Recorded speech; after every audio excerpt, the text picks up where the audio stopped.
My name is Dr. Don Coover. I'm one of the two principals that own SEK Genetics, myself and Dr. Clint Neely. And basically what we're doing with our cattle operation here at the clinic is trying to come up with a program that's going to have added value, continued demand, regardless of the cattle cycle. So what we're trying to do is position ourselves so that even when the cattle numbers get way back up, maybe cattle prices moderate some, we'll still have a product that's in high demand. We'll be able to enjoy better prices. We'll have competition for the products. We don't have to look for buyers or give away cattle to make them more attractive to people.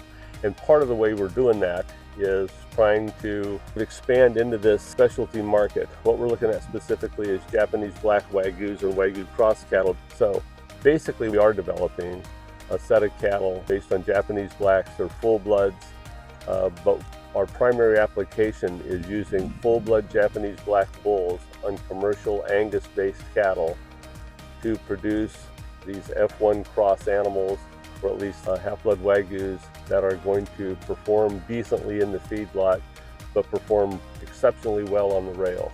I'm going to the trouble of registering these bulls because you've got to have credibility with these potential buyers, and they don't know a whole lot more of it than I do, other than the fact that they're very interested in having genetics they can depend on. And if they don't have, they won't spend the money on it. Definitely one of those things where to do something like this and get the kind of financial reward that you'd like to see, you really have to pay attention to the details. We're trying to get Japanese black bulls that's got truly superior genetic merit in terms of marbling and marble fineness. And then we need to find a guy that wants to feed those, because he has the ability to sell them to somebody who's willing to pay a premium for that product.